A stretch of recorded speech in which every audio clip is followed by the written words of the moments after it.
Hello, my amazing third grade artist. Today we're going to be starting a new project. We are going to be creating these Paul Klee inspired wavy names. So you're going to be using your name, your first name, or whatever name it is that you go by to create this lovely, colorful, abstract design. I've used my name. My name is Miss Tracy, and so you can see it all through here as you look. But when you first look at this, it looks just like shapes and patterns and lines. It looks abstract when you first look at it, which means it's not really representing anything in real life. So again, we're talking about an artist named Paul Klee. When you look at his last name, it's spelled K-L-E-E. So you might think it's Klee, but we pronounce it Clay. And then teachers, I would like for you to find the YouTube video called Who Was Paul Klee? Artrageous with Nate, and it gives you a little background on Paul Klee. And it talks about how he really loved line and color. And so we're using lots of lines and color in our artwork also. The artwork that I have that I wanted you to see is called Once Emerged from the Gray of Night by Paul Klee. And in this is actually a poem that he has written. If you look very closely, you can see the letters. But he has colored each individual shape created by the letters different colors. And it gives you this abstract appearance. I think it's really beautiful, really cool. And that is sort of what we're going to be doing with this. So to begin with, teachers, you're going to give everyone a piece of 9 by 12 drawing paper. And students, it'll probably be best if you start with your pencil. I'm going to start with a Sharpie just because I want you to be able to see what I'm doing. But you can start with a pencil and go back and outline it with a Sharpie. All right, to start with, we're going to make 4 horizontal curvy lines that go across our paper. And we've got our paper turned horizontally. This is called landscape mode. And that means that your paper is turned horizontally. So the long side is what's facing you, what you see.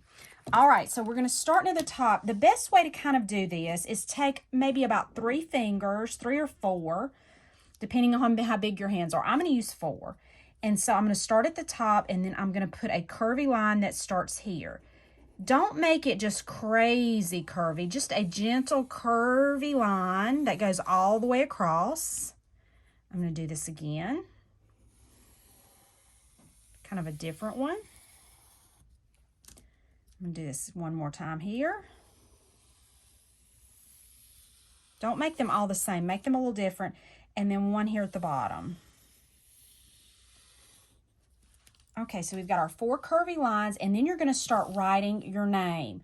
So I told you my name is Miss Tracy. I'm going to start writing my name, and you're going to use all capital letters to create these. It's almost like block letters you're making. So I'm going to start at the very top. I'm going to make the top of my T all the way to the top. You're going to go all the way from the top of the line to the bottom. So I'm going to make a T, and then I'm going to come over R.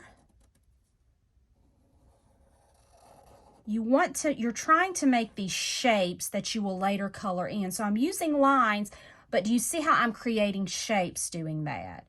Using all capital letters will really help you with that. Now the C is not going to have an enclosed place like all of my others, but that's okay. Just leave it like that. The Y you can do like this, and that creates a triangle. So I'm finished with Tracy. I'm going to start again. Now, everybody has different names. Some of you have really long names. Some of you have short names.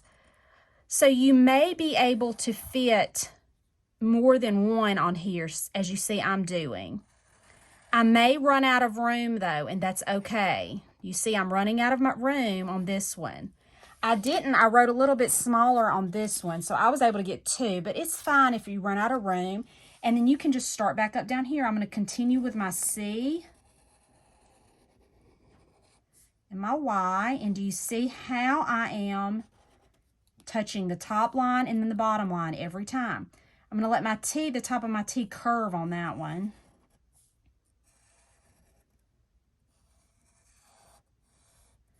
So you're just going to go all the way down, writing your name over and over again. just your first name or whatever name you go by. You don't want to write your whole entire name. Let's just go with one name, whatever your name is that everybody calls you. And again, I'm going to run out of room. But then I'm going to go continue down here.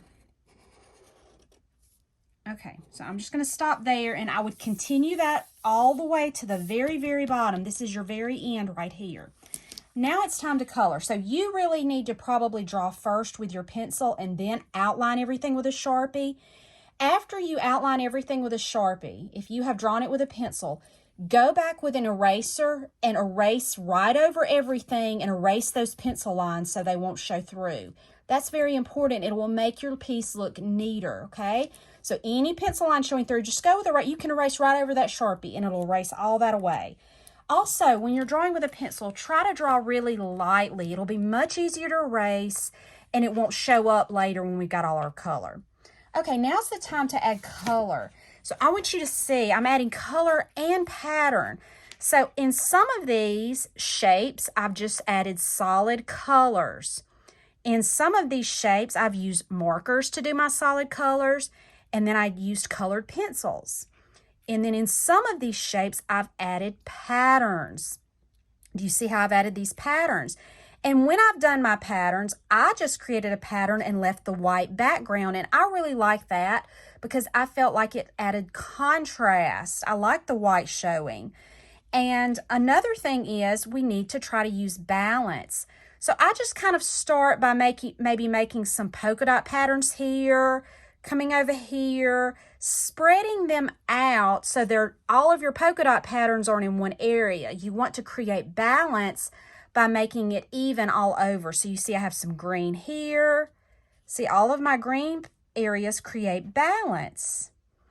Okay, so let me show you a few things about coloring, and then I'm going to just let you go and create your own unique piece of artwork.